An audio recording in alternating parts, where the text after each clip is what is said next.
kwatsam a yan kwanakin nan ba siti ba sadada babu wani dalili da za a iya kallo sai aka ji Donald Trump yana cewa zai kawo hari Nigeria.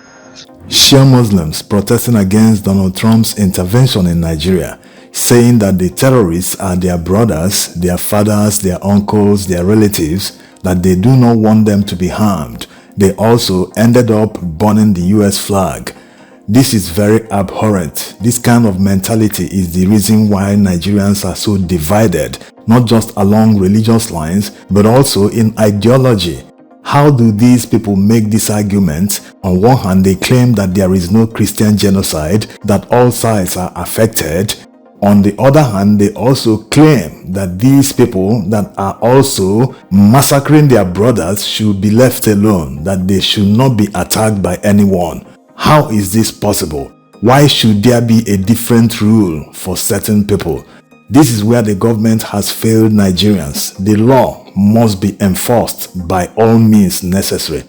This kind of thing should not be happening in Nigerian security agencies. How can people put religion first before country? You can now understand that it is an intentional incompetence. The reason they fail to respond when they are called upon is simply because their brothers are involved. They don't want to attack their brothers. That's the reality. You can now also understand why Nigerian army went to peacekeeping operations in West African countries and succeeded, but here in their backyard, they've been fighting these people the past decade. Yes, so they don't want to do the job because their brothers are involved. And the people that share this mentality somehow and unfortunately find themselves in decision-making positions in the military. That's why they refuse to fight against these people, because they are their brothers. And on the other hand, you look at the southeast, it is literally under siege. They mount all sorts of roadblocks in the southeast. You see police roadblock, you see the army, all sorts of security agencies. They have many roadblocks in the southeast. Sometimes these roadblocks are just a few poles away on a highway. They do this just to show control. We are in control, we have power over you. It's not because of insecurity. After all, what is going on in the southeast is not even up to 5% of what is happening in the north or in the middle belt. And in these parts, you don't see any roadblock. You don't see police mounting a roadblock, not to talk of the army or other security agencies. So these are the issues. They try to make it clear to you that, hey, we call the shots. You can't do anything. We can oppress you. You can't go anywhere. Who are you going to complain to? The person you are going to complain to might be my brother. He's not going to do anything. He wouldn't even take action. So this is not how to build a country. In a country like Nigeria, where you have many ethnicities and some people feel that they are superior to others, it can never work. Yes, never mind the fact that Nigeria remains one today, but it is only one in name. This is the reality, except you want to lie to yourself. Nigeria is one in name, because it doesn't make any sense that we are living with people with this kind of mentality. A criminal should be a criminal. Why are some people saying, oh, because these people are our brothers, we are of the same religion, we should allow them to continue to massacre and cause all sorts of atrocities in Nigeria? It does not make any sense. So the people in power should do the right thing. That's all Nigerians are asking for. Because the military intervention by Donald Trump, people are seeing it as, it's just a military intervention. After all, they will go after the terrorists. They will hit them hard in their camps. They don't know that the people Donald Trump is coming to save in Nigeria might tell him, you have done the good work. Don't leave, because if you leave, they will return. There are still many of them, even outside this country, outside the borders of Nigeria. There are still many of them. They will wait after the strike and they will sneak back in, not even sneak in. The borders are left open just because of that. Yes, they intentionally don't want to do their jobs. But go to the south, all the borders are very tight, highly monitored. You see several roadblocks everywhere. In fact, there's nothing you can do to smuggle anything without being caught. Yes, the ones that pass through, they have paid the necessary kickbacks in order to be able to smuggle them in. But in the north, everywhere is left open. So these are the issues. We are not working for only custom. We are working for the nation. And we are working for you people. I sacrifice my life to go to do some to enter the bush where the bandits are. If I tell you last time we have encounter with them, to the extent that they are a little bit friendly with us. We seized 37 bag of rice. They say, okay, if we are to go, they have to take 7 bags. We give them 7 bags to save our life. And back to why people should be afraid of Donald Trump's intervention. Like already said, the people he's coming to save might demand from him to try and make their situation permanent. Like, after hitting them hard, what will happen next? Is the US Army just going to park and leave? That's if it gets to the extent of having boots on the ground. If they do that, that means they will still leave the middle belt exposed. Of course, there are people who will cry to them, hey, we no longer want to be in the same country with these people. Because they will never stop. They will continue attacking. As you can see the landscape in this video, these are abandoned communities in the middle belt, where they've been attacking non-stop, and now the people that used to live here are now living in IDP camps. They are too afraid to return to their communities.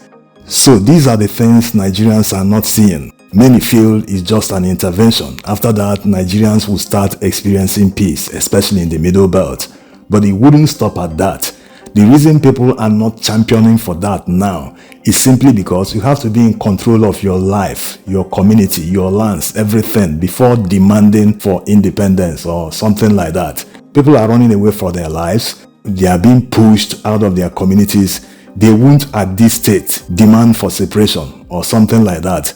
But when a higher power will arrive in their communities and start protecting them, showing that power, they will have confidence to demand more. This is the reality. So all the hypocritical people who pay lip service, they always shout, Nigeria must stay united, Nigeria is not divisible, blah, blah, blah. But when you look at the things they do, you will see that they do not even care about Nigeria's unity. Yes, they are so self-centered and selfish to even consider unity, going by their actions.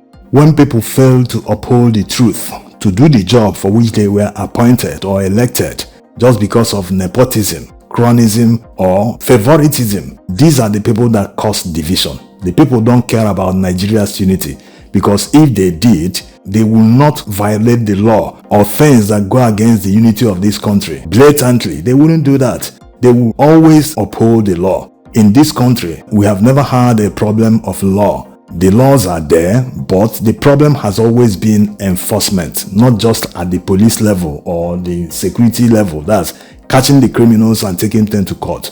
Also, the entire justice system. When you take a criminal to court, a judge will look at the law and turn it upside down just because the criminal has bribed the judge. So these are the issues. It doesn't just stop at the people in the front lines who are supposed to do the job. They are the first line of defense. Uphold the law. This person is a criminal. Catch him. But instead of doing that, they are celebrating them, as you can see in many photos.